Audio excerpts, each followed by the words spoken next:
Bismillahirrahmanirrahim. Assalamualaikum warahmatullahi wabarakatuh.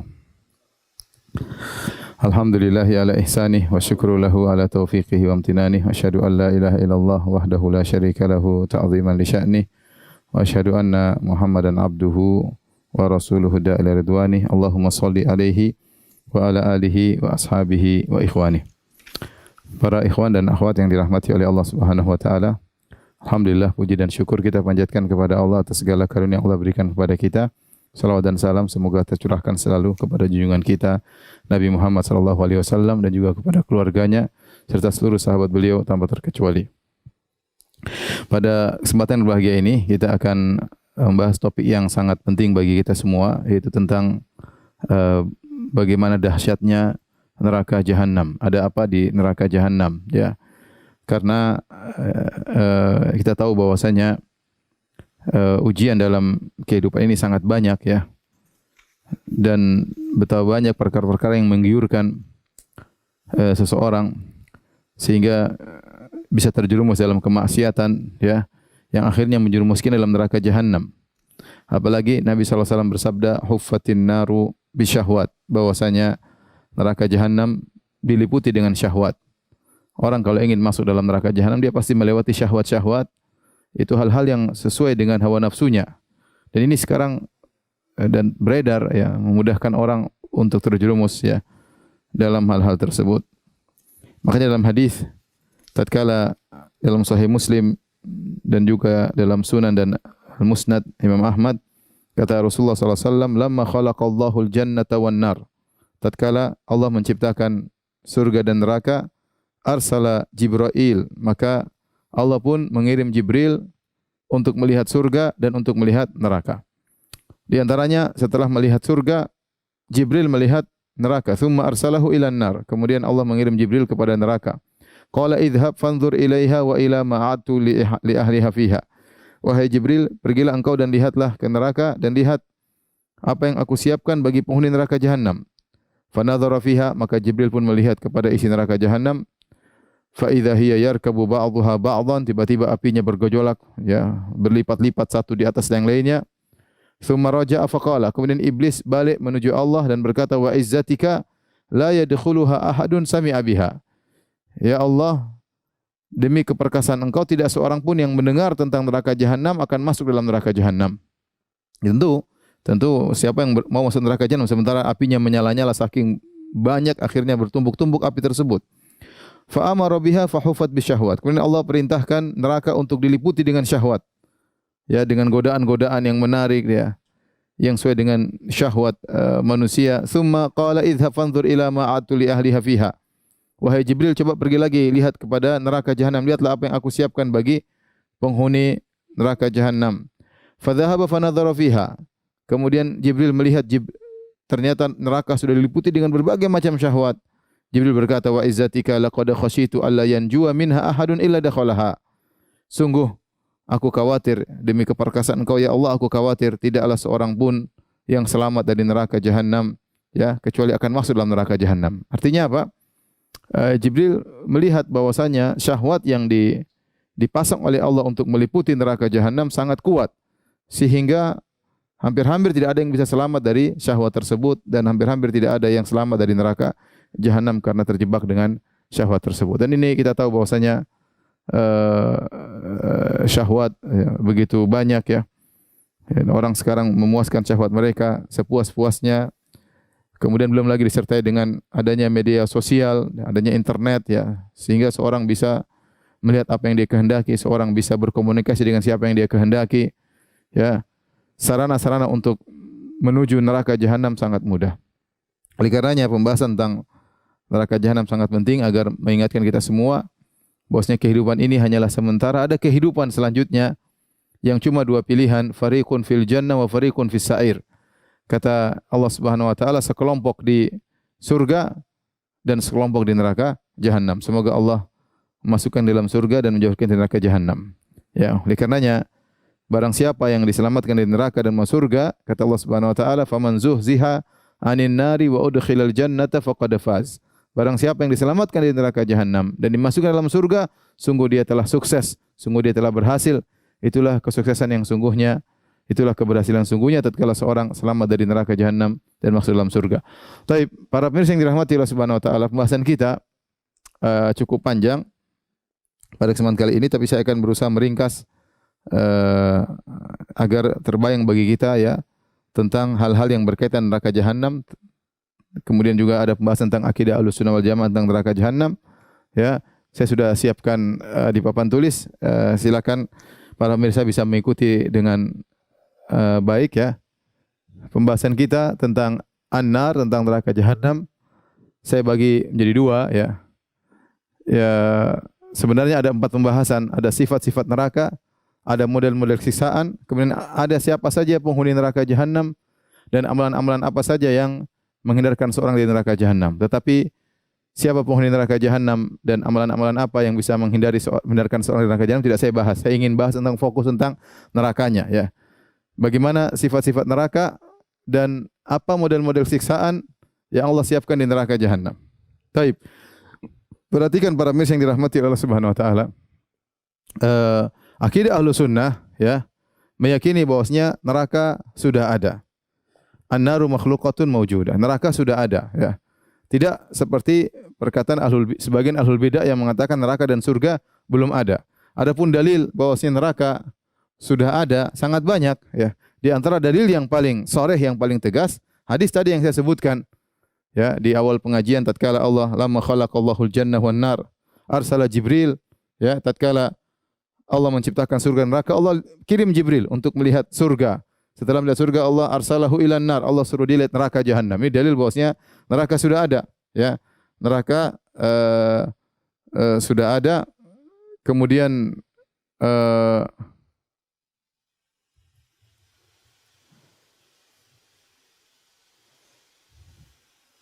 mut tadi.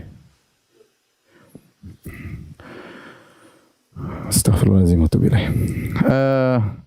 Jadi neraka sudah ada, dalilnya tadi Jibril alaihissalam disuruh oleh Allah untuk melihat neraka jahanam. Kemudian Jibril mengatakan hampir-hampir tidak ada yang bisa selamat dari neraka jahanam. Kemudian di antara dalil bahwasanya neraka sudah ada, demikian juga surga juga sudah ada. Ya, Allah mengatakan tentang neraka, "Uiddat lil kafirin," yang kami siapkan untuk penghuni neraka jahanam. Jadi sudah ada, disiapkan. Allah sudah siapkan. Surga juga, "Uiddat lil muttaqin," Allah siapkan bagi penghuni surga ya. Ya. Di antara dalil juga bahwasanya ketika seorang dimasukkan dalam alam barzah akan diperlihatkan bagi dia, inilah tempatmu di surga, inilah tempatmu di neraka. Maka bagi penghuni surga di alam barzah, dia mengatakan, dia berdoa ingin segera tiba hari kiamat agar dia segera menuju ke surga yang sudah disiapkan untuknya. Adapun penghuni neraka jahanam, maka dia berdoa agar tidak segera tiba hari kiamat karena dia tahu bahwa siksaan lebih pedih sedang menantinya di neraka jahanam. Jadi ada. Adapun mereka yang menolak neraka sudah ada, kata mereka, apa fungsinya neraka ada? Ya. Apa fungsinya? Kita bilang itu urusan Allah Subhanahu wa taala, ya. Dan fungsinya sudah ada tadi untuk memperlihatkan kepada para orang-orang di alam barzakh ya. Ya, kemudian seperti surga ya, sebagian ruh sudah ke surga seperti Nabi SAW mengatakan bahwasanya para syuhada ya, ruh mereka seperti apa? Ta'irun mu'allaqatun fi asjaril jannah. Ruh mereka seperti burung-burung yang bergantungan di pohon-pohon surga ya. Jadi intinya beda ketika neraka belum ada dengan neraka sudah ada. Neraka sudah ada, tinggal dihadirkan pada hari kiamat kelak.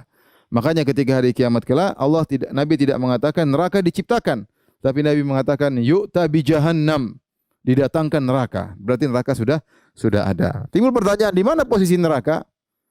Wallahu a'lam bishawab, tidak ada dalil yang sharih. Ada yang mengatakan di pusat bumi, ya. Ada yang mengatakan di langit. Kita bilang kita enggak tahu, Allah alam bishawab, dan Allah Maha Kuasa atas segala sesuatu. Yang penting neraka sudah ada. Ya, bahkan di antara sifatnya adalah narun hamiyah, api yang dinyalakan, ya. Sekarang neraka apinya sudah nyala dan terus dipanaskan untuk membakar orang-orang yang berhak untuk dibakar dalam neraka jahanam. Tapi itu akidah Ahlussunnah wal Jamaah bahwasanya neraka sudah ada ya, dan diciptakan oleh Allah Subhanahu wa taala. Kemudian akidah Ahlussunnah wal Jamaah juga berikutnya, neraka itu abadi. neraka abadi dan penghuninya yang kafir juga abadi, ya. Neraka abadi dan penghuni neraka juga abadi, ya.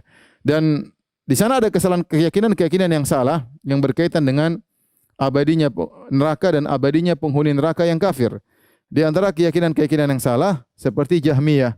Jahmiyah berpendapat bahwasanya neraka dan surga tidak abadi. Neraka dan surga tidak abadi. Kata mereka neraka dan surga tidak abadi, ya. Jadi ini adalah kesalahan pemahaman Jahmiyah tentang neraka dan surga. Kata mereka surga dan neraka tidak abadi. Kemudian Al-Khawarij dan Mu'tazilah berpendapat pelaku dosa besar kekal dalam neraka, ya. Padahal kita bilang yang kekal dalam neraka cuma yang kafir. Tapi Khawarij dan Mu'tazilah mengatakan yang kafir kekal dalam neraka Jahannam. Yahudi berpendapat bahwasanya kami masuk neraka Jahannam, ya, cuma apa? Ayaman ma'dudat, ya.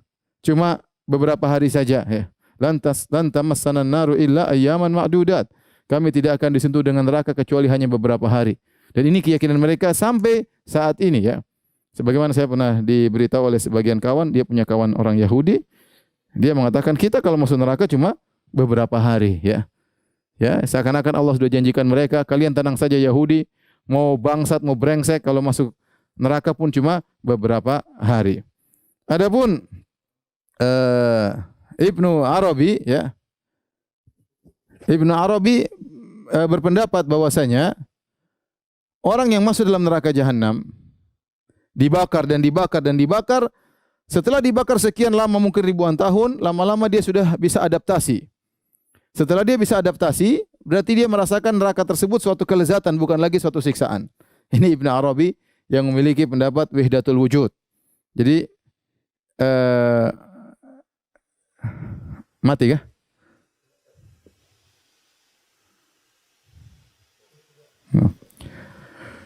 Maka orang-orang Ibnu Arabi berpendapat bahwasanya orang yang masuk dalam neraka Jahannam akan disiksa dan lama-lama dia terbiasa dengan siksaan tersebut dan akhirnya dia akan merasa lezat dengan api neraka Jahannam. Waliyadzubillah, mungkin dia termasuk dari orang-orang tersebut, ya. Jadi inilah penyetus atau bukan apa yang mendengung-dengungkan akidah wahdatul wujud, bahwasanya Allah bersatu dengan makhluknya. Kemudian pendapat yang berikutnya, pendapat sebagian orang yang mengatakan penghuni neraka Jahannam akan dikeluarkan dari neraka sehingga neraka kosong. Setelah neraka kosong, kemudian neraka diselesaikan, ya. Semua penghuni dipindahkan ke surga. Neraka jadi kosong, tidak ada penghuninya sama sekali, ya. Adapun Abu Hudzail Al-Laf, ya, dia berpendapat bahwasanya, ya, manusia dan neraka, dia dalam neraka lama-lama akhirnya menjadi yatajammadun, menjadi membeku, tidak ada gerakan lagi. Ini semua keyakinan yang salah tentang neraka Jahannam. Yang benar bahwasanya neraka adalah abadi, ya. Makanya ketika penghuni neraka Jahannam, ya, dan penghuni surga dimasukkan dalam surga, penghuni neraka Jahannam dimasukkan dalam neraka, yu'ta bil maut ala hayati al-kabsh. Maka kematian dihadirkan di hadapan penghuni neraka, penghuni Jahannam, penghuni surga dalam bentuk seekor kambing. Kemudian disembelih, maut disembelih, kemudian dikatakan khuludun la mauta fih. Wahai penghuni surga, tidak ada kematian, kalian akan kekal dalam surga selama-lamanya. Itu hari yang sangat membahagiakan bagi para penghuni surga, karena mereka tahu mereka akan kekal dalam surga. Sebaliknya, maka penghuni neraka Jahannam ketika dikatakan kematian disembelih di hadapan mereka, khuludun la mauta fih, sungguhnya kalian akan kekal abadi, tidak ada kematian dalam neraka sama sekali, maka mereka pun sangat penuh dengan penderitaan, sangat menyesal, ya. Kenapa? Karena mereka tahu mereka tidak bakalan meninggal dunia dalam neraka Jahannam. Jadi neraka abadi dan penghuninya juga kekal abadi. Taib. Kemudian berikutnya kita bahas tentang nama-nama neraka Jahannam. Neraka Jahannam disebutkan dalam Al-Quran beberapa nama. Di antaranya Al-Hawiyah. Al-Hawiyah itu wa ma adraka ma hiya narun hamiyah, ya. Al-Hawiyah yaitu yang menunjukkan bahwasanya seorang terjatuh ke dalam neraka tersebut. Ya, seorang terjatuh dilemparkan. Jadi neraka itu seperti tempat lemparan. Ya, kenapa disebut Hawiyah? Karena seorang dilempar. Ketika dilemparkan masuk neraka Jahannam, seperti orang-orang terjatuh dari Sirat, mereka terjatuh menuju neraka Jahannam, yaitu tempat terjatuh. Hawiyah itu namanya tempat terjatuh. Ladha kala innaha ladha. Ladha artinya lahab, yaitu neraka yang menyala-nyala. Apinya bukan santai gini, tapi apinya menyala-nyala, disebut dengan ladha, ya. Wa ma adraka mal hutamah. Al-hutamah, ya. Al-hutamah adalah penghancur. Sebagian ada yang mengatakan seperti alat penggiris, begitu dimasukkan suatu dia akan langsung menghancurkan. Ya, dia menghancurkan. Karena api kalau sudah masuk dalam tubuh manusia, dia benar-benar melumat, ya. Jadi al-hutamah artinya pelumat, ya. Saya ulangi, al-hawiyah tempat jatuh, kemudian al-ladha api yang menyala-nyala, ya. Al-hawiyah maksudnya tempat terjatuh. Kemudian ladha api yang menyala-nyala,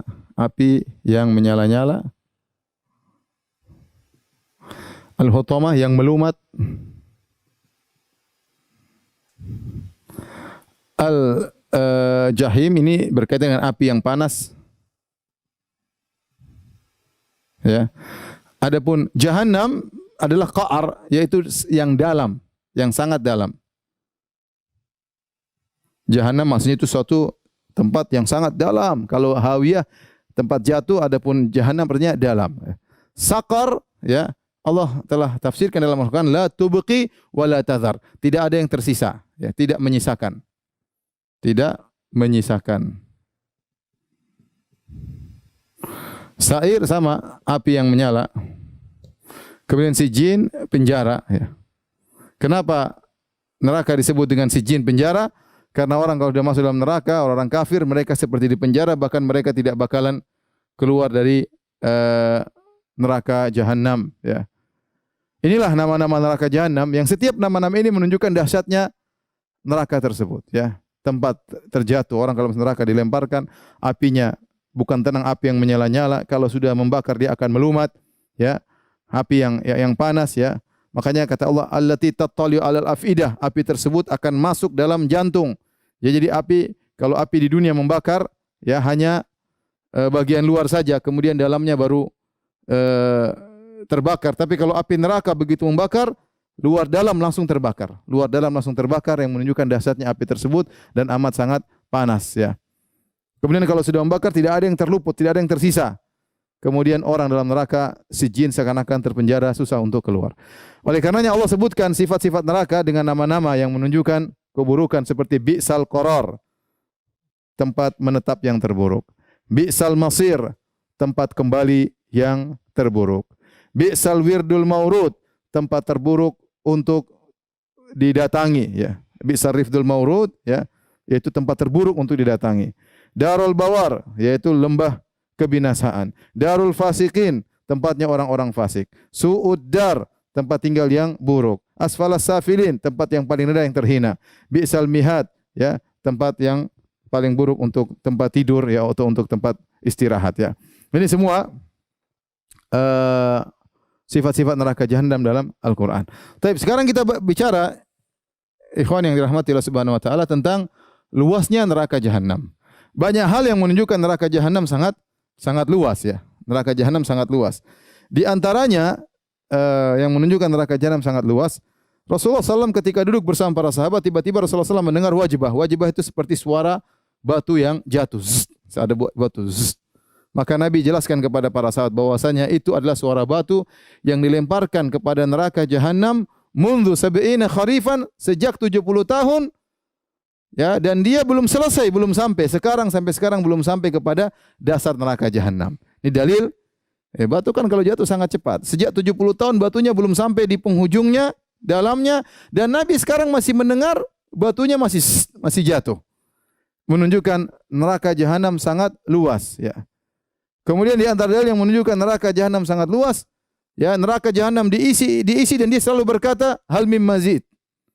Ya. Apakah ada tambahan? Kata Allah, ya, yauma naqulu li jahannam halim talati. Hari di mana kami berkata kepada neraka jahannam, halim talati, apakah kau sudah penuh hai neraka jahannam?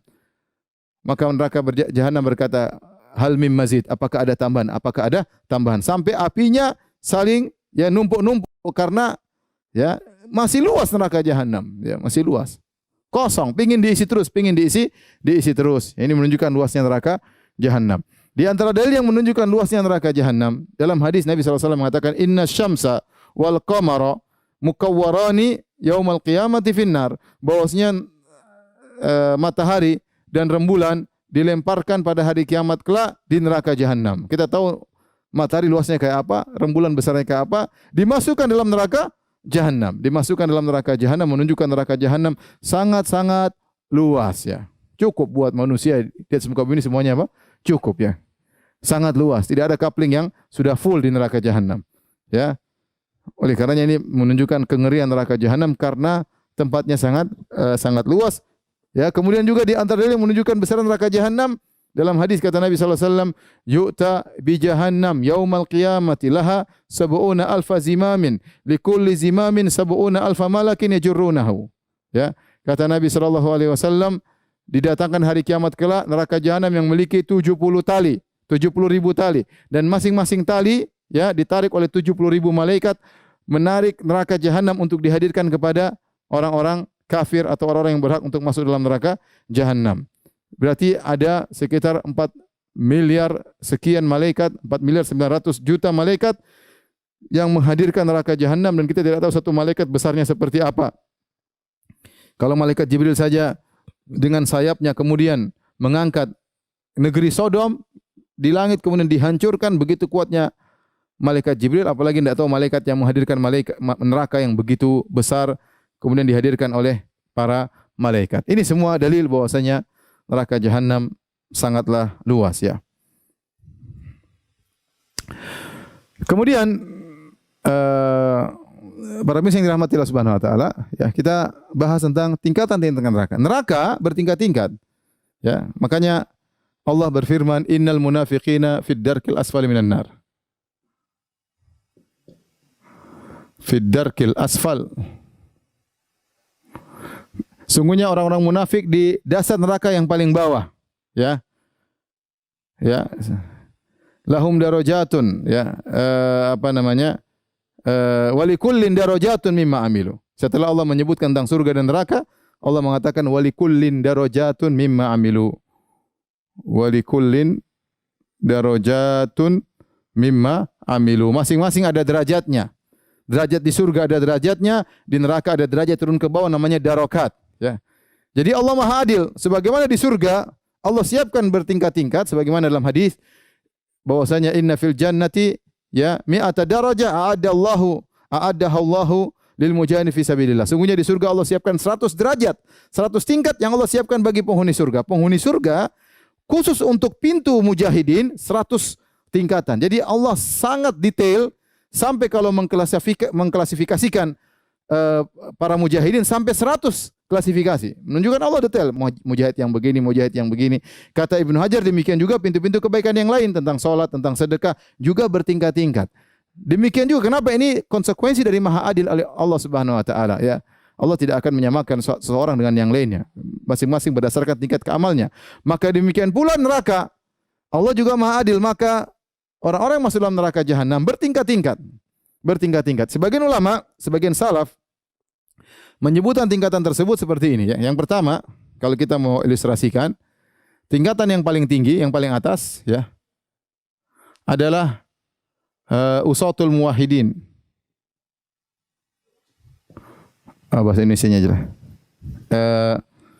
Para pelaku maksiat ahli tauhid. Para pelaku maksiat yang ahli tauhid.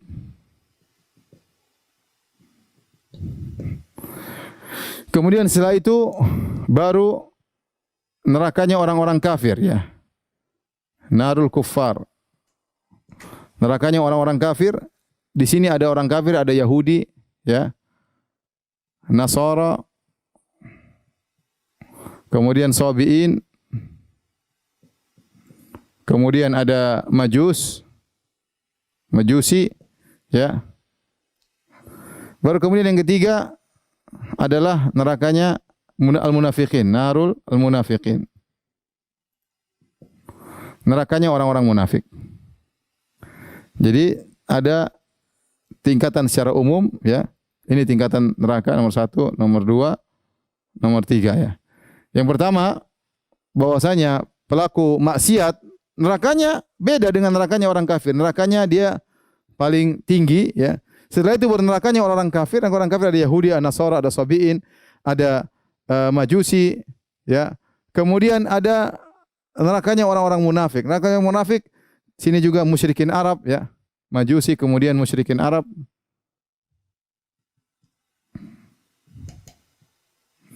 Baru kemudian munafik. Sehingga sebagian salaf menafsirkan tingkatan neraka ada 7 ya. Pertama, usatul muwahhidin, kemudian kafir ada 1 2 3 4 5, Yahudi, Nasrani, Sabi'in, Majusi, musyrikin Arab. Yang paling rendah adalah nerakanya orang-orang munafik. Kenapa mereka yang paling rendah? Karena orang munafik menggabungkan antara kekufuran dengan kebohongan. Innal munafiqina yukhadi'una Allah. Mereka menipu Allah Subhanahu wa taala. Orang kafir jelas sebenarnya, Yahudi kafir jelas, dia nampakkan kekafirannya. Nasara jelas, Sabi'in jelas, Majusi jelas, musyrikin Arab jelas. Munafik dia lebih parah daripada kafir yang asli. Kenapa? Dia menggabungkan antara kekufuran dengan kebohongan. Jadi kira-kira demikian. Dan di antara dalil yang menunjukkan bahwasanya neraka bertingkat-tingkat adalah Abu Talib ya. Kata Nabi SAW, inna ahwana ahlin nari adzaban yaumal qiyamah Abu Talib. Sungguhnya orang yang paling ringan azabnya pada hari kiamat kelak adalah Abu Talib. Yaitu apa? Dia pakai sendal yang ta'ilu bina'alain minan nar, memakai sendal dari api ya, yaghli bihima dimaguhu. Ternyata kedua sendal api tersebut membuat otaknya mendidih ya. Atau yutudul jamrah tahta akhmusi qadamai, diletakkan bara api di bawah telapak kakinya, kemudian otaknya mendidih. Ini neraka yang paling ringan. Waliyadzubillah, yang kata Nabi SAW, neraka yang paling ringan seperti itu. Jadi neraka, azab neraka. Makanya kata Allah Subhanahu Wa Taala, la yu'adzibu adzabahu ahad, wa la yuthiqu wathaqahu ahad. Kalau Allah sudah mengadab, tidak ada yang bisa mengadab seperti Allah. Kalau Allah sudah membelenggu, tidak ada yang bisa membelenggu seperti Allah. Sebagaimana kalau kita bayangkan surga, kenikmatan yang tidak bisa kita bayangkan, maka demikian juga azab neraka jahanam tidak bisa kita bayangkan. Tidak ada yang bisa mengadab seperti azabnya Allah. Kalau ada orang paling mujrim, paling buruk di dunia ini, kemudian dia menyiksa dengan siksaan yang terhebat, tidak akan bisa mengalahkan bagaimana siksaan Allah. Ya, la yu'adzibu adzabahu ahad. Tidak ada yang bisa menyiksa seperti siksaan Allah Subhanahu wa taala. Bayangkan siksaan paling ringan seperti diletakkan bara api di telapak kaki kemudian otaknya mendidih. Otaknya mendidih. Ya. Oleh karena ini menunjukkan bahwasanya neraka bertingkat-tingkat dan menunjukkan maha adil Allah Subhanahu wa taala. Orang yang kafir yang baik tidak sama dengan orang kafir yang buruk ya. Tidak sama. Orang kafir kemudian penjahat, bengis, zalim itu nerakanya lebih parah daripada orang kafir yang tidak demikian. Wallahu taala alam bisawab. Kemudian kita sebutkan neraka juga ada pintu-pintunya. Dalam Al-Quran Allah mengatakan laha sab'atu abwab. Laha sab'atu abwabin likulli babin minhum juz'um maksum.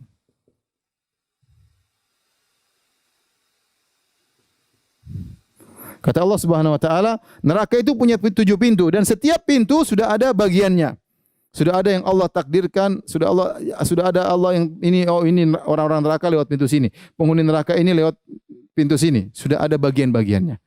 Ya, yang pintu tersebut wallahu alam bagaimana bentuknya, namun setiap pintu sudah ada bagiannya, orang-orang yang sudah ditetapkan oleh Allah akan masuk dari pintu tersebut, ya, sudah ditetapkan oleh Allah Subhanahu wa taala. Yang pintu-pintu tersebut ditutup oleh Allah Subhanahu wa taala. Ya. Walladzina kafaruhum ashabul masy'amah alaihim narum muqsadah. Kata Allah Subhanahu wa taala, alaihim narum muqsadah. Muqsadah itu apa artinya? Pintunya ditutup. Pintunya dibelenggu ya. Dikunci. Ya. Dikunci ya. Kemudian juga apa namanya? Allah tatil ala afidah ya. Kemudian kata Allah Subhanahu wa taala narun muqsadah ya. Yaitu api yang pintu-pintunya ditutup ya, ditutup. Fi amadin mumaddadah, ditutup dengan besi-besi yang panjang yang kemudian mengunci pintu tersebut ya. Jadi pintu-pintu tersebut ditutup sehingga orang tidak bisa keluar. Dan apinya ya seperti kalau kita bahasa kita di presto, ditutup, dikunci sehingga apinya muter ke situ dalam situ. Tidak ada yang keluar. Tidak ada asap yang keluar dari presto tersebut. Waliyadzubillah. Neraka demikian dimasukkan ke nerakanya ditutup oleh Allah Subhanahu wa taala. Ditutup oleh Allah Subhanahu wa taala sehingga panasnya kembali kepada orang-orang yang dipanggang dalam neraka jahanam tersebut. Kemudian adapun bahan bakar neraka jahanam, kata Allah Subhanahu wa taala, waquduhan nasu wal hijarah. Kata Allah, waquduhan nasu wal hijarah. Waquduhan nasu wal hijarah. Adapun bahan bakarnya adalah manusia dan api.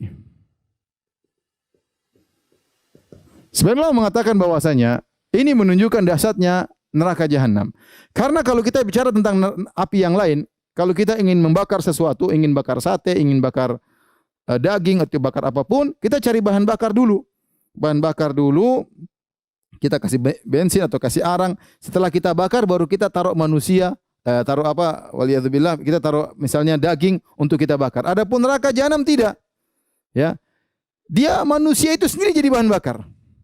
Dia terbakar dan dia mengeluarkan api. Ya. Kemudian bahan bakarnya juga adalah batu. Ya, batu. Ya. Jadi neraka ini api yang spesial. Ya. Dia nyalanya dari manusia itu sendiri menyala. Membakar manusia, dia tidak perlu bahan bakar lain. Manusia itu sendiri jadi bahan bakarnya. Sehingga dia menyala, kemudian membakar dan juga menyala, membakar yang lainnya. Kemudian di antaranya adalah batu.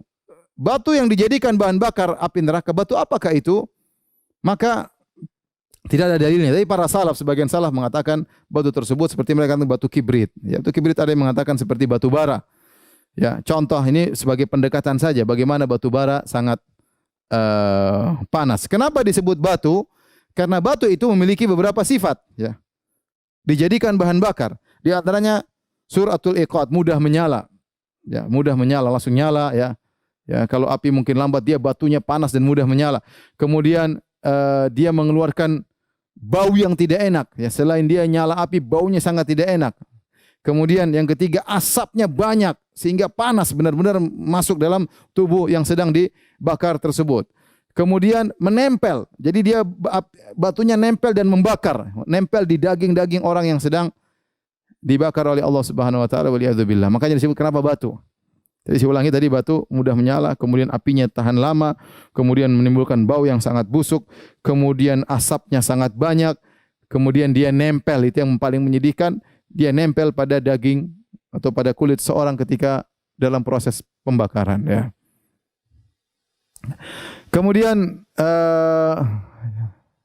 penjaga neraka, Allah sebutkan penjaga neraka adalah malaikat yang kasar, yang keras. Para malaikat yang kasar, keras dan keras. Alaiha malaikatun ghilazun syidad. Kata Allah, di neraka jahanam ada neraka-neraka ghilaz, yaitu kasar, syidad, keras. Ya. Jadi Allah gambarkan malaikat tersebut sangat mengerikan. Dan Allah sebut dalam ayat yang kata Allah, alaiha tis'ata asyar. Bahwasanya di neraka ada 19 malaikat. Ketika Abu Jahal atau orang-orang Quraisy mendengar bahwasanya di neraka cuma 19 malaikat, dia mengatakan, gampang, cuma 19 kita lawan. Saya bisa lawan 19, atau enggak kita kumpulan orang lawan 19 malaikat tersebut. Mereka tidak tahu bahwasanya malaikat-malaikat tersebut sangat dahsyat. Satu malaikat saja tidak, mereka satu dunia menghadapi tidak bisa. Apalagi 19 malaikat, yaitu malaikat-malaikat yang kasar, yang keras dan tegas, yang siap menjaga neraka jahanam tersebut, ya, sehingga mereka ketika disiksa, mereka diawasi oleh malaikat-malaikat tersebut. Ya. Waliyadzubillah. Taib. Setelah itu kita bahas tentang panasnya neraka jahanam. Panasnya neraka jahanam. Adapun apinya sangat panas, kata Allah Subhanahu wa taala, narun hamiyah. Narun hamiyah. Apa narun hamiyah? Artinya api yang dipanaskan. Jadi api sudah panas, dipanaskan terus oleh Allah. Terus sekarang neraka sudah ada dan dipanaskan sampai mencapai puncak yang sangat panas, disiapkan untuk membakar orang-orang yang berhak untuk dibakar, ya. Kemudian 3 perkara ini Allah sebutkan, ya. Fa ashabu shimali ma ashabu shimal fi samumi wa hamim wa dhillim yahmum la baridi wala karim. Sungguhnya pengikut yang bagian kiri neraka jahanam, fi samumi wa hamim wa dhillim yahmum, ya. Mereka di dalam api, kemudian dalam angin, kemudian dalam air yang panas, ya. wa dhillim yahmum. Kemudian juga naungan yang sangat panas. Jadi di neraka ada dua, ada api, ada hal-hal yang tiga perkara ini. Kalau di dunia merupakan sumber dingin, sumber kesejukan. Di dunia tiga perkara ini kita cari kesejukan apa? Cari angin, angin sepoi-sepoi. Kalau enggak kita air dingin, kalau enggak kita ada naungan zil. Tetapi ternyata di neraka semuanya ini sumber panas. Ya. Anginnya panas, airnya hamim. Ya. Kalau diminum melelehkan seluruh anggota tubuh, usus-usus menjadi hancur. Ya. Naungan juga asap yang tebal, yang panas. Kalau kita mau bilang, kalau seperti kalau di Gunung Merapi ada namanya Wedus Gembel, yaitu api, asap tapi bisa sampai 800 derajat. Kalau mengenai orang langsung hangus. Di neraka juga ada sisaan seperti itu. Bukan sekedar api. Angin yang sepoi-sepoi yang menghembus sangat panas. Airnya juga sangat panas. Ya. Kemudian jangankan airnya, bahkan naungannya, asap tersebut sangat panas. Ya. Kalau di dunia saja kita lihat Wedus Gembel 800 derajat. Apalagi kalau naungan di neraka Jahannam. Taib. Ini semua kira-kira berkaitan dengan neraka Jahannam. Sekarang kita masuk pada poin kedua tentang model-model siksaan yang bisa dialami oleh para penghuni neraka Jahannam. Ya, model-model siksaan. Taib, di antaranya para misal yang dirahmati Allah Subhanahu Wa Taala, di neraka mereka makan dan minum. Di neraka mereka makan dan minum. Tapi makanan yang Allah siapkan adalah dhari', zakum, wa ta'aman dha gussah, kemudian api. Minuman ada al-hamim, ada gislin, ada gossak. Apa saja ini? Ya. Dhari', sebagaimana Allah sebutkan dalam surat Al-Ghasyiyah, laisa lahum ta'amun illa min dhari'. Ya. Tidak ada makan bagi mereka kecuali ad-dhari'. Ad-dhari' itu kalau di dunia adalah semacam buah yang berduri. Yang kalau dimakan oleh onta maka dia akan kesakitan karena berduri dan tidak enak. Dia salah makan buat dia kemudian kesakitan. Nah, adapun dhari' ya di neraka kayak apa wallahu a'lam bishawab, tapi berduri ya, namanya makan berduri apa enaknya? Dhari'. Kemudian di antara makanan mereka zakum. Inna syajarataz zakum ta'amul athim. Bahwasanya zakum adalah makanan orang-orang pendosa pada hari kiamat kelak. Ya, makanya ketika Nabi berbicara tentang zakum, ini kayaknya buah zakum ya. Nabi mengatakan lau anna qatratan minaz zakum qatarat ala ahli dunya la afsadat ala ma'aishihim. Ya, kalau ada satu getah saja, satu tetes getah jatuh dari buah zakum, jatuh di atas muka bumi ini, maka seluruh penghuni bumi akan rusak kehidupan mereka. Kenapa? Bau yang sangat busuk. Saya sering gambarkan misalnya dalam satu rumah, kemudian ada bangkai tikus ya.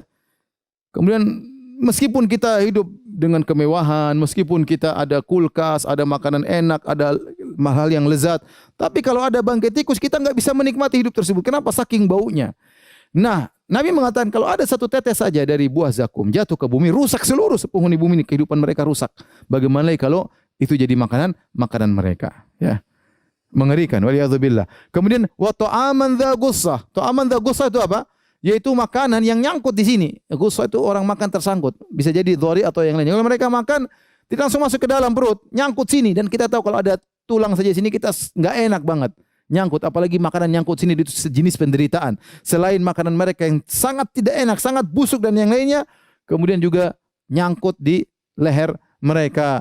Kemudian di antaranya mereka makan api. Seperti firman Allah Subhanahu wa taala, "Innal ladzina ya'kuluna amwalal yatama dzulman innama ya'kuluna fi butunihim nara."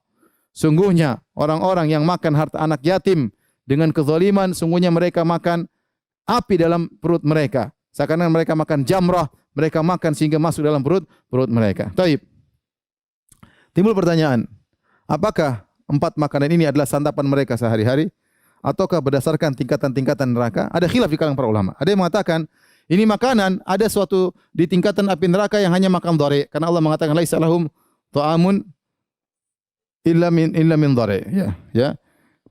Wala dalam ayat yang lain wala ta'amun illa min ghislin. Ghislin ini cairan ya, nanah dan yang lainnya. Jadi dalam ayat Allah mengatakan tidak ada makanan kecuali dhari, dalam ayat yang lain mereka tidak makan kecuali gislin. Ya, dalam ayat yang disebutkan zakum, dalam ayat yang disebutkan makanan yang nyantol di leher. Dalam ayat yang lain mengatakan mereka makan bara api dalam perut mereka. Taib. Apakah mereka semua akan merasakan makanan ini? Ada dua pendapat. Pendapat pertama mengatakan masing-masing tingkatan di neraka ini punya makanan khusus. Punya makanan khusus. Ini pendapat. Pendapat kedua tidak. Semuanya mereka akan makan tapi jadwal makannya beda-beda. Ada jadwal makan dhari, ada jadwal makan zakum, ada jadwal makan api dan yang lainnya. Ada jadwal minum hamim, ghuslin dan ghassak. Taib. Intinya mereka akan makan dan minum. Adapun minuman al-hamim, ya. Mereka kehausan ketika di neraka jahanam. Mereka kehausan. Kata Syekh Utsaimin rahimahullah taala, karena mereka begitu lama di padang mahsyar 50.000 tahun di bawah terik matahari yang sangat panas. Sehingga ketika mereka masuk di neraka, mereka dalam kondisi sangat lapar, sangat haus. Sehingga mereka minta makan. Ya. Mereka minta minum kepada Allah Subhanahu wa taala. Yughathu bima'in kal muhli yashwil wujuh. Mereka minta, ya Tuhan kami, berikan kami minum. Allah kasih minum, tapi apa? Air sangat panas, hamim. Seperti minyak yang mendidih. Ya, baru ditaruh di muka, maka kulit-kulit muka mereka sudah berguguran, ya, meleleh, kemudian mereka minum. Ketika mereka minum, kata Allah, sukuma'an hamiman, mereka diminumkan dengan air sangat panas, faqatta'a am'a'ahum, maka menghancurkan, ya, usus-usus mereka. Usus jadi hancur gara-gara air yang sangat panas. Kemudian di antara minuman mereka gislin. Gislin sama dengan ghassak. Gislin ini apa? Ini cairan penghuni neraka jahanam. Ini cairan penghuni neraka jahanam. Dikumpulkan, ya. Apa cairan tersebut? Ya, cairan yang keluar dari kemaluan, cairan yang keluar dari kotoran, cairan yang keluar dari nanah, cairan yang keluar dari darah, itu dikumpulkan kembali, diminumkan kembali oleh mereka. Waliyadzubillah, ya. Akhi, subhanallah, azab yang sangat mengerikan. Bagi kita hidup jangan spekulasi, ya. Waliyadzubillah, siapa yang merasakan ini semua, ya, mengerikan. Ya. Taib, timbul pertanyaan, Ustaz, kenapa mereka mau makan dan minum? Kalau mereka tahu ternyata minuman mereka seperti ini, makan seperti ini. Kata para ulama, ya, karena mereka sudah sangat lapar, sangat haus, sehingga mereka harus makan, harus minum, meskipun seperti itu. Ini menunjukkan bagaimana kondisi yang sangat tidak enak yang mereka rasakan. Ya, seperti orang morfin, sudah tahu itu parah, tetap aja dia ambil karena tidak mau, dia harus makan, dia harus minum, dia harus konsumsi morfin tersebut. Seperti mereka ini, mereka sudah masuk neraka jahanam, mereka harus makan, harus minum, meskipun makanan tersebut semua menyiksa mereka. Taib. Ini masalah makanan dan minuman. Kemudian berkaitan dengan pakaian. Pakaian Allah sebutkan dalam Al-Quran, mereka pakai baju, ya. Di antaranya sarabiluhum min qatiran. Mereka memakai pakaian yang terbuat dari kotoran. Kotoran ada yang mengatakan, menerjemahkan dengan aspal, ada yang mengatakan maksudnya nuhas al-muzab. An-nuhas al-muzab yaitu tembaga yang dicairkan. Jadi panas namanya tembaga tapi dijadikan pakaian oleh mereka. Allah Maha Kuasa. Tembaga yang panas menempel mereka pakai. Itulah pakaian mereka di neraka jahanam. Dalam ayat yang kata Allah, "Qutti'at lahum thiyabun min nar." Ya. Yusabbu min fawqi ra'sihimul hamim. Mereka dipakaikan apa? Baju dari api. Ketika Ibrahim At-Taimi membaca ayat ini, dia mengatakan, Subhanallahilladzi khalaqa thawban min nar. Segala puji bagi Allah yang mampu menciptakan baju dari api. Kita bilang api namanya bagaimana mau dijahit, tapi Allah Maha mampu. Api tersebut menempel dalam tubuh mereka, menjadi pakaian bagi mereka, sehingga api yang menempel, panas yang menempel tidak lepas dari diri mereka. Mereka pakai pakaian, tapi pakaiannya pakaian api. Waliyadzubillah, ya. Ada yang terbuat dari tembaga yang panas, ya. Kemudian juga dalam hadis yang lain kata Nabi sallallahu alaihi wasallam, an-naiha illam tatub qata Allahu laha thiyaban min qatiran wa dir'an min jarab. Kata Nabi sallallahu alaihi wasallam, wanita yang niyahah, yang meronta-ronta ketika terkena musibah, jika dia meninggal dalam kondisi tidak taubat, maka Allah akan buatkan bagi dia pakaian dari tembaga yang panas dan juga dari dir'an. Dir'an itu pakaian dalam wanita, baju dalam, ya. Min jarab yaitu dari penyakit gatal-gatal yang membuat mereka tersiksa, ya. Jadi mereka berpakaian tapi demikianlah pakaian mereka, waliyadzubillah. Taib. Di antara bentuk siksaan yang mereka rasakan, ya, adalah Allah menghanguskan kulit mereka. Kata Allah, kullama nadijat juluduhum baddalnahum juludan ghairaha liyadzuqul adzab. Ya. Innal ladzina kafaru bi ayatina sawfa nuslihim nara. Orang-orang kafir kami masukkan mereka dalam neraka jahanam. Kata Allah, kullama nadijat juluduhum, setiap hangus kulit mereka, Baddalnahum juludan ghairaha, kami gantikan kulit yang baru. Di sini kenapa disebut kulit kata para ulama? Karena kulit ini apa? Sangat yang apa? Dirasakan. Ya, indra di situ ya, apa namanya, saraf-saraf perasa di situ. Kita kalau kulit ya sakit di kulit ya. Sebelum yang kena lainnya di kulit itu sempat perasa indra yang dirasakan di kulit, dan itu yang pertama dibakar kemudian hangus ya, hangus. Setiap kulitnya hangus ganti lagi, setiap kulitnya hangus ganti lagi. Alhamdulillah ya. Bayangkan mereka diazab, dibakar ya. Makanya ketika seorang salah membaca allati tattali alal afidah, api yang membakar langsung masuk dalam dada mereka. Langsung dibakar luar dalam, bukan cuma bagian luar aja yang hangus, dalam juga dimasukin oleh api, langsung dalam satu saat, dan mereka tidak mati, dibakar hidup-hidup. Ya. Ya. La yamutu fiha wa la yahya. Tidak mati, tidak hidup. Mau dibilang hidup, dibakar lagi, dibilang mati juga tidak mati. Jadi disiksa, kulit mereka setiap hangus diganti lagi. Kemudian berbicara tentang wajah. Jadi ada bagian-bagian tubuh yang Allah fokuskan, di antaranya kulit, ya, karena dia adalah sumber perasa, di antaranya wajah. Wajah ini banyak model-model siksaan kepada wajah-wajah orang di hari kiamat kelak disiksa. Kenapa? Wajah adalah tempat paling mulia bagi manusia. Ternyata itulah tempat fokus yang akan Allah siksa pada hari kiamat kelak. Di antara siksaan yang Allah berikan berkaitan dengan wajah, ya. Allah mengatakan, ya, wa nahsyurhum yaumal qiyamati ala wujhihim umyan wa bukman wa summa. Kami kumpulkan mereka pada hari kiamat kelak, di atas wajah mereka, digeret di atas wajah mereka. Ya. Kemudian apa? Umyan wa bukman wa summa, dalam kondisi buta, dalam kondisi bisu, dalam kondisi tuli, dipermalukan oleh Allah Subhanahu wa taala. Ya, kenapa waktu masih hidup penglihatannya tidak digunakan untuk beriman? Ya, kemudian mulutnya digunakan untuk ngomong yang tidak benar, telinganya digunakan untuk mendengar yang tidak benar, maka mereka pada hari kiamat dibangkit dalam kondisi demikian. Nanti dibiarkan bicara lagi, tapi ada suatu kondisi di mana mereka dihinakan dengan demikian. Kemudian juga dalam ayat yang lain, afamay yamshi mukibban ala wajhihi ahda. Kata Allah, afamay yamshi mukibban ala wajhihi. Apakah orang yang pada hari kiamat kelak berjalan di atas wajahnya, dibangkitkan dalam kondisi wajahnya berjalan di atas wajah. Yang mengerikan. Itu baru di padang mahsyar, belum kali neraka jahanam. Di neraka kata Allah tentang wajah, talfahu wujuhumun nar. Maka pada hari kiamat api membakar wajah mereka. Allah sebutkan khusus wajah karena tempat mulia seseorang. Situlah disikat oleh api, dijadikan fokus pembakaran oleh Allah Subhanahu wa taala. Kemudian faqubbat wujuhum finnar. Wajah mereka dilemparkan dalam neraka jahanam, ya, dijerumuskan dalam neraka jahanam. Wajah jadi fokus, ya. Semua disiksa anggota tubuh semua disiksa, tapi wajah menjadi fokus. Karena tempat paling mulia seorang, namun dia paling dihinakan pada hari kiamat. Dahulu dunia sombong, angkuh dan yang dengan wajahnya, dengan mimiknya, dengan lisannya, ya, maka pada hari kiamat disiksa situ wajahnya oleh Allah Subhanahu wa taala. Yang lebih ngeri lagi kata Allah, yauma tuqallabu wujuhum finnar. Hari di mana wajah mereka dibolak-balikkan di neraka. Kita kalau antum misalnya bakar sate itu bolak-balik kan, bakar ikan bolak-balik. Tapi di neraka bukan ikan yang wajah seseorang dibolak-balik oleh Allah Subhanahu wa taala. Dibakar seperti bakar sate, seperti bakar ikan. Kemudian yauma innal mujrimina fi dhalali wa su'ur yauma yushabuna fin nari ala wujuhihim. Yauma yushabuna fin nari ala wujuhihim. Hari di mana wajah mereka ditarik, digeret menuju neraka jahanam, digeret. Jadi wajah digeret, disusah dibakar kemudian digeret di api, digeret, mengerikan. Fokus juga kepada wajah. Kemudian apa dihitamkan? Yauma tabyadu wujuh wa taswaddu wujuh. Hari di mana ada wajah berseri-seri, ada wajah hitam. Orang gimana tidak hitam dibakar, dikasih api. Maka inilah siksaan-siksaan yang berkaitan dengan wajah orang-orang penghuni neraka jahanam.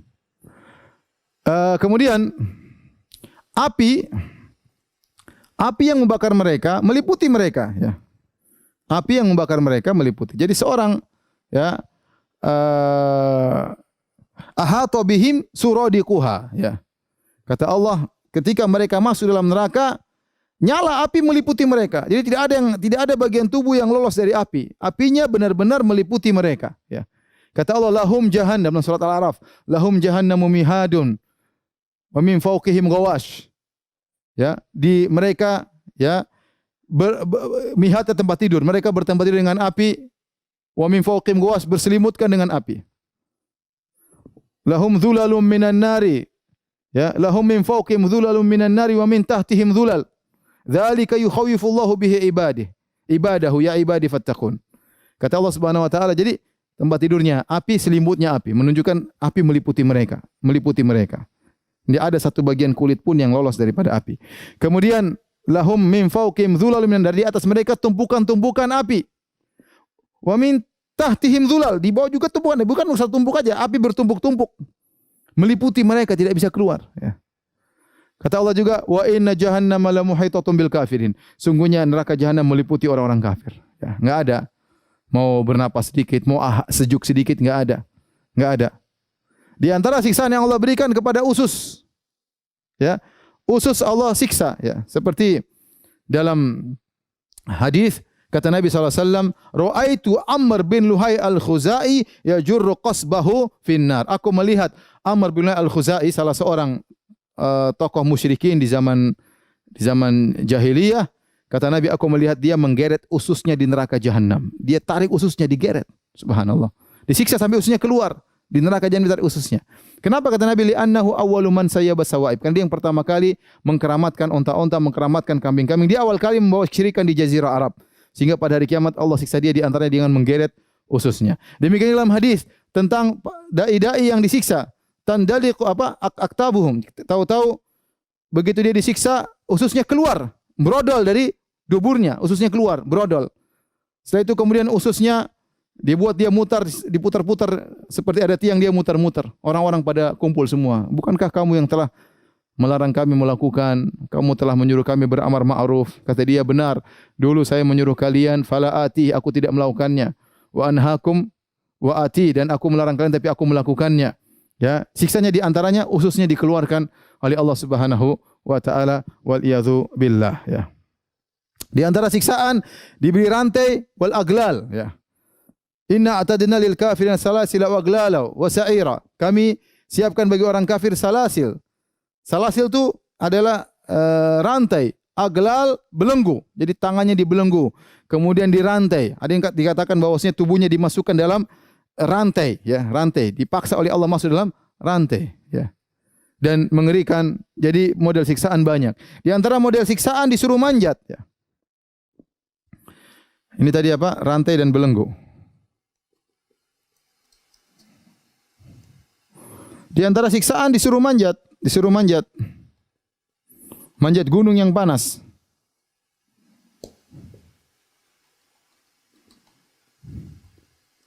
Kata Allah, saurhikuhu sa'uda. Dalam ayat kata Allah, saurhikuhu sa'uda. Allah berbicara tentang Walid bin Mughirah. Kata Allah, aku akan melalahkan dia dengan memanjat. Kata para ulama, dia akan disuruh panjat sebuah pohon, sebuah batu yang sangat panas. Disuruh panjat. Kalau dia panjat, maka jari-jarinya meleleh saking panasnya batu tersebut. Tapi disuruh panjat terus. Dibuat lelah terus, lelah untuk manjat. Di antara siksaan ada yang seperti dalam hadis, bagaimana orang yang bunuh diri, man qatala nafsahu bihadidatin, barang siapa bunuh diri dengan besinya, maka besinya pada hari kiamat di tangannya dia tusuk-tusuk dirinya. Ya, ada yang man qatala nafsahu, man tahassa summan faqatala nafsahu, barang siapa yang minum racun atau konsumsi racun, disiksa pada hari kiamat dengan racun tersebut. Man taradda ala jabalin, barang siapa yang melemparkan diri dari gunung sehingga bunuh diri mati, maka hari kiamat dia akan disiksa di tempat tinggi, dilemparkan ke bawah, terus begitu disiksa. Jadi wala yu'adzibu adzabahu ahad. Tidak ada yang bisa menyiksa seperti siksaan Allah Subhanahu wa taala, ya. Kemudian mereka menyesal, tapi tidak ada faedahnya. Wa asarrun nadamata lamma ra'awul adzab. Maka mereka menyesal dengan penyesalan luar biasa kalau mereka lihat azab. Mereka lihat azab, mereka sangat menyesal. Kemudian kata Allah, wa anzirhum yaumal hasrati idz qudiyal amru hum fi ghaflati wa hum la yu'minun. Peringatkanlah mereka tentang hari penyesalan. Ya, pada hari tersebut banyak penyesalan. Menyesal kenapa dulu saya berteman dengan si fulan, kenapa saya mengangkat si fulan menjadi pemimpin. Ya. Inna ata'ana sadatana wa kubara'ana, dulu kami dunia mengikuti pemimpin kami, menyesal. Ya. Menyesal kenapa dulu tidak ikut kepada Allah dan Rasulnya. Ya. Menyesal dulu, ya, menjadikan si fulan menjadi teman dekatnya. Ternyata teman dekat ini menjerumuskan dalam neraka jahanam. Banyak penyesalan. Menyesal kenapa dulu tidak beriman kepada Al-Quran. Menyesal kenapa tidak mendengarkan yang baik-baik. Penyesalan Kemudian ini semua kata para ulama siksaan batin. Ya. Ini siksaan batin. Jadi mereka ada siksaan batin, ada siksaan fisik. Ada siksaan batin, ada siksaan fisik. Ya, akhirnya mereka minta mati. Tidak kuat mereka minta mati. Mereka berkata, ya, wa nadau ya Malik liyaqdi alaina rabbuk.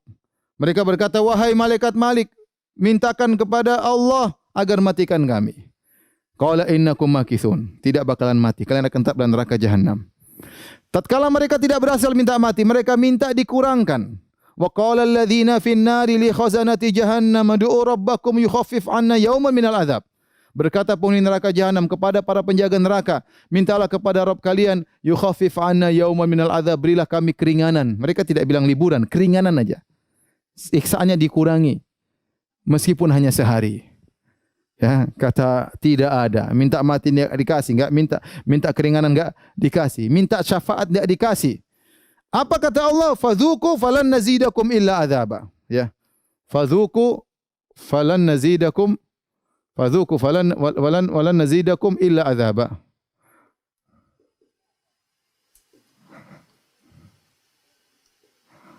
Kami tidak akan menambah bagi kalian kecuali azab. Ini ayat yang paling ditakuti, ya.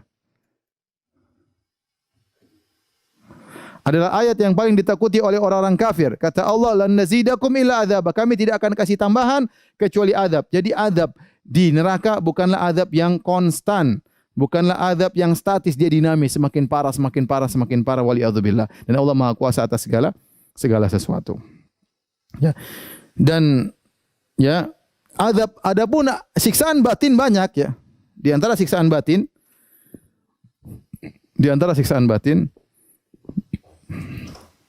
Allah mengumpulkan mereka dengan sesembahan-sembahan mereka. Di antaranya itulah hikmahnya kenapa Allah masukkan matahari rembulan di neraka. Matahari rembulan tentu tidak diazab, ya. Matahari rembulan tidak ada salahnya, benda mati. Tetapi dimasukkan dalam neraka supaya para penyembah matahari rembulan semakin pedih. Ini yang mereka sembah ternyata menemani mereka di neraka jahanam. Makanya Allah mengatakan, innakum wa ma ta'buduna min dunillahi hasabu jahannam. Sungguhnya kalian dan apa yang kalian sembah akan dimasukkan dalam neraka menjadi bahan bakar neraka jahanam. Yang kalian dan apa yang kalian sembah.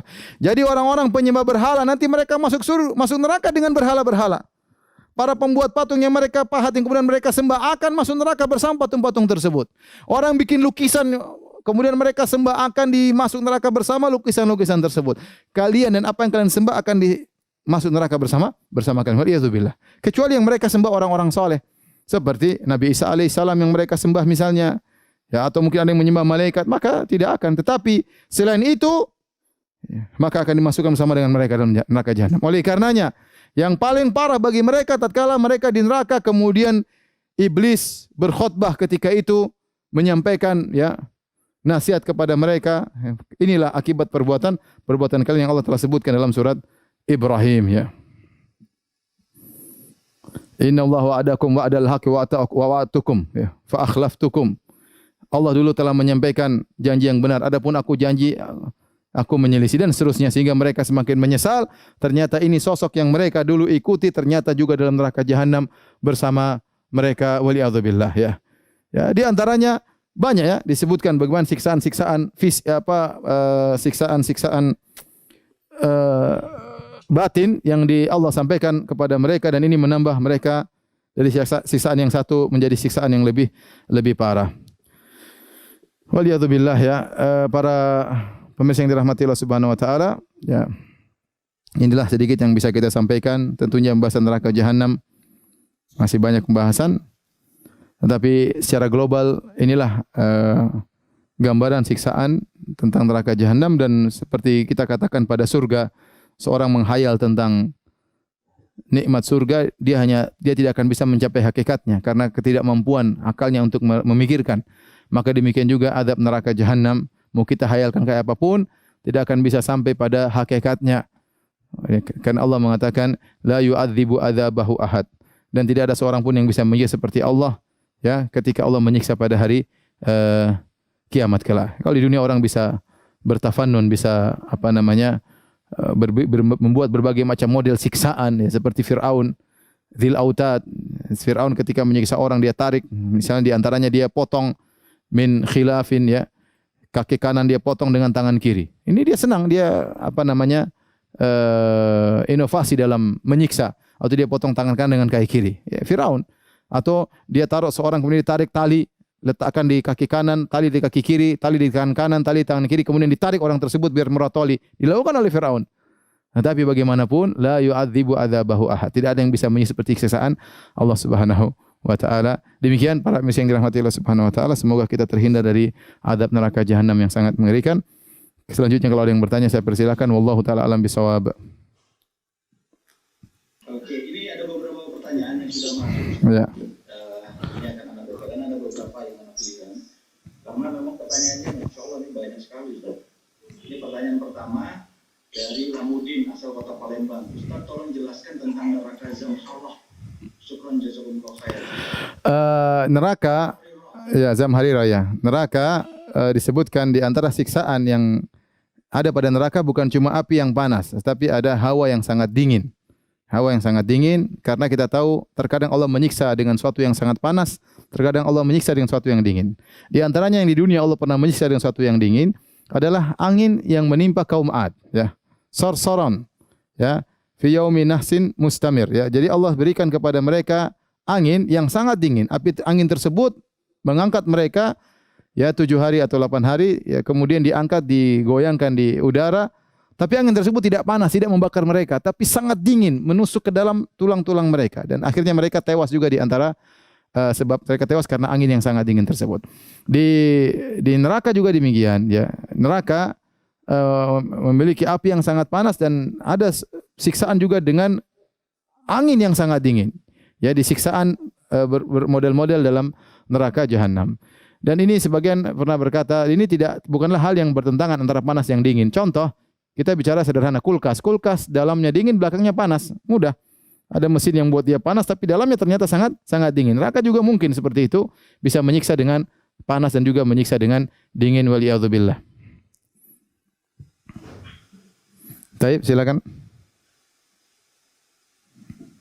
Scroll atas jawabannya Ustaz. Ada lagi pertanyaan dari Sandi Putra. Mohon nasihatnya Ustaz. Bagaimana posisi suami atau orang tua yang tidak bisa menjadi imam atau orang tua bagi istri dan anak-anaknya di neraka? Mengingat dosa istri dan anak-anak ditanggung oleh suami dan orang tua. Sejauh mana tanggung jawab dosa tersebut bila terlepas? Apa cukup sampai anak akhir balik dan setelah mengingatkan istri saja? Jazakallahu khair. Tugas seorang suami atau istri adalah mengingatkan yang lainnya. Suami tugasnya adalah menasihati istri semaksimal mungkin. Makanya Allah mengatakan ku anfusakum wa ahlikum nara. Wahai orang beriman, jagalah diri kalian. Allah tidak titik, masih koma, dan juga jagalah keluarga kalian dari neraka jahanam.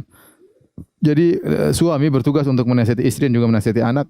Demikian juga Allah berfirman wa'mur ahlaka bis-shalati wastabir 'alaiha. Perintahkanlah kepada keluargamu untuk salat dan bersabarlah untuk salat, ya. Jadi memang suami punya tanggung jawab terhadap istri dan anak-anak. Bagaimana orang tua juga punya tanggung jawab terhadap anak-anak. Ya, tetapi mereka hanya berusaha menasihati semaksimal mungkin yang mereka nanti kalau dihisab oleh Allah mereka bisa bertanggungjawabkan. Ya Allah, saya sudah nasihati, saya sudah berikan nasihat, saya sudah berikan penuhi keperluan mereka, tapi mereka tetap tidak menurut, mereka tetap membangkang, mereka tetap kafir, mereka tetap musyrik, mereka tetap bermaksiat. Kalau seorang sudah menyampaikan semaksimal mungkin dia dan ternyata keluarganya, istrinya tidak mendengar atau suami tidak mendengar, maka ya tidak jadi masalah. Dia tidak akan diazab oleh Allah Subhanahu wa taala, tidak akan menanggung dosa orang lain. Wala taziru waziratu wizra ukhra. Seorang tidak akan menanggung dosa orang lain, ya, tidak akan menanggung dosa orang lain kecuali dia punya andil dalam timbulnya dosa tersebut. Itu baru dia bertanggung jawab, ya. Misalnya dia yang mengajari anaknya untuk bermusik-musikan, dia mengajari anaknya untuk kemudian ke bioskop, itu baru dia tanggung jawab. Apa kerusakan yang muncul akibat itu dia tanggung jawab, kecuali dia bertobat, menasihati anaknya. Tapi kalau dia sudah berusaha menasihati anaknya, dia ajak ke pengajian, kemudian dia beri ujangan-ujangan, anaknya tetap kafir, anaknya tetap bermaksiat, maka dia tidak menanggung dosa mereka. Lihatlah Nabi Nuh alaihissalam tidak menanggung dosa istrinya yang kafir dan tidak menanggung dosa anaknya yang kafir. Sebagaimana Nabi Lut tidak menanggung dosa istrinya yang kafir, ya.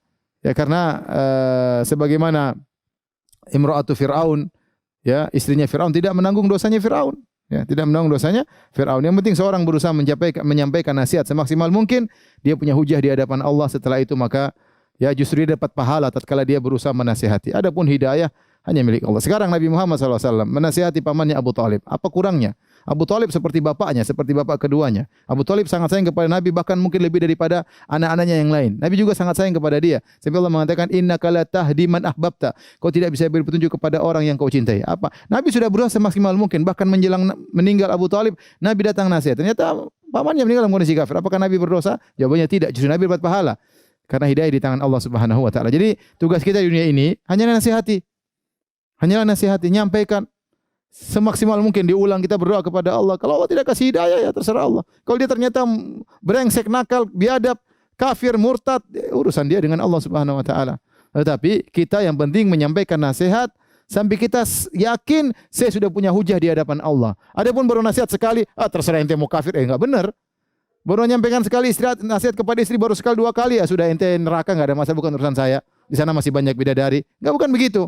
Tapi seorang menyampaikan nasihat dengan berulang-ulang yang dia merasa ini sudah cukup bagi dia punya hujah di hadapan Allah Subhanahu wa taala. Allah taala alam bisawab.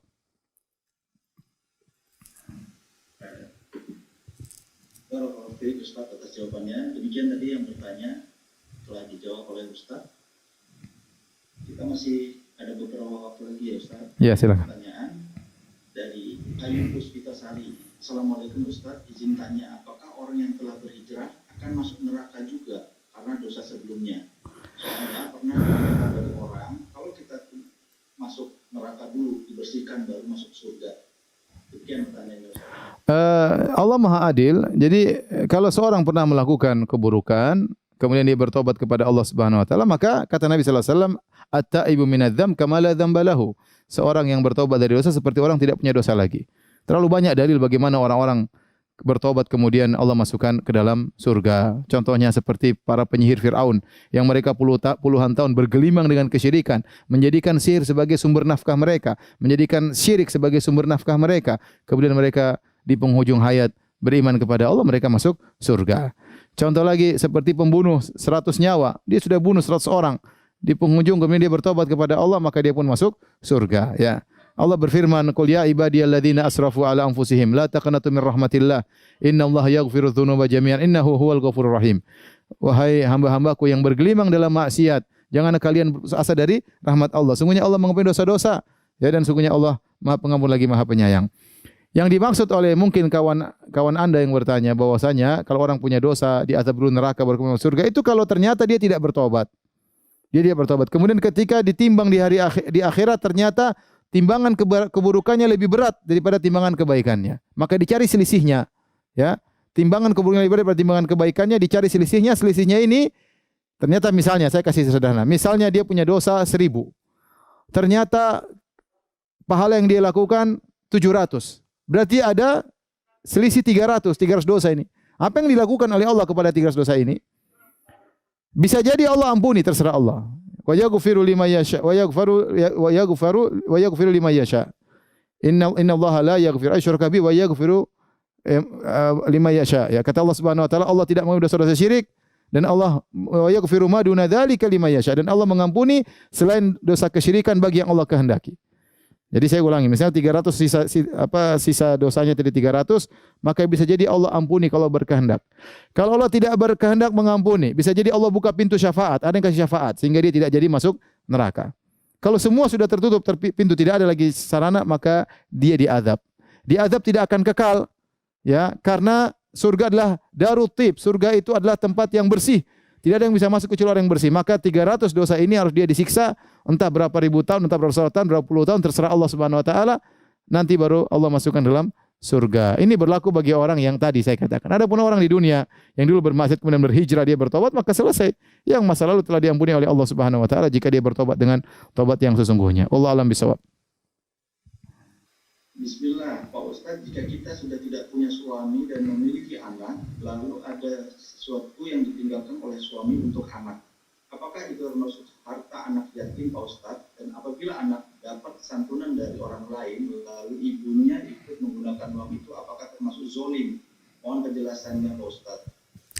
Jadi kalau ada seorang memberikan harta kepada anak yatim, bantuan. Jadi pertama, adapun harta yang ditinggalkan oleh suami, bapaknya, yaitu harta warisan, berarti harta warisan tersebut istri mendapat 1/8, kemudian sisanya buat anak-anaknya, ya. Sesuai dengan pembagian warisan, kemudian kalau ada yang kasih sumbangan kepada anak yatim, tentunya secara logis bukan cuma anak yatim itu yang makan, orang tuanya juga bisa makan sesuai dengan, karena dia yang merawat anak yatim tersebut, dia makan secukupnya, tidak berlebih-lebihan, tidak kemudian menzalimi anak yatim tersebut. Bukan berarti dapat ada sumbangan kemudian dia belikan emas, yang enggak boleh. Sekedar untuk ngurus, dia ikut makan bersama anak tersebut, seakan-akan dia ikut mengurus, apalagi anak-anaknya sendiri. Kalau ikut makan sekedar bersama anak-anaknya enggak ada masalah. Tapi kalau dia uang sumbangan tersebut ternyata dia belikan ini, belikan anu di luar kebutuhan anak-anak yatim tadi, maka tidak diperbolehkan. Adapun dia ikut mengurus mungkin uang SPP-nya, kemudian untuk masak dia makan bersama anak-anaknya, maka ini tidak jadi masalah karena dia sedang merawat anak-anak tersebut dan dia juga berhak untuk bisa merasakan apa yang diberikan kepada anak-anak tersebut. Wallahu taala alam bisawab. Demikian saja. Kurang lebihnya saya mohon maaf kepada jamaah Masjid Al-Ikhlas. Semoga kita bisa menyambung pengajian kita lagi. Insyaallah nanti malam ada, ya, ba'da Isya, insyaallah jam 7:30. Kita masih melanjutkan Kitabul Jami' tentang adab, tentang zikir dan doa. Wabillahi taufiq wal hidayah. Assalamualaikum warahmatullahi wabarakatuh.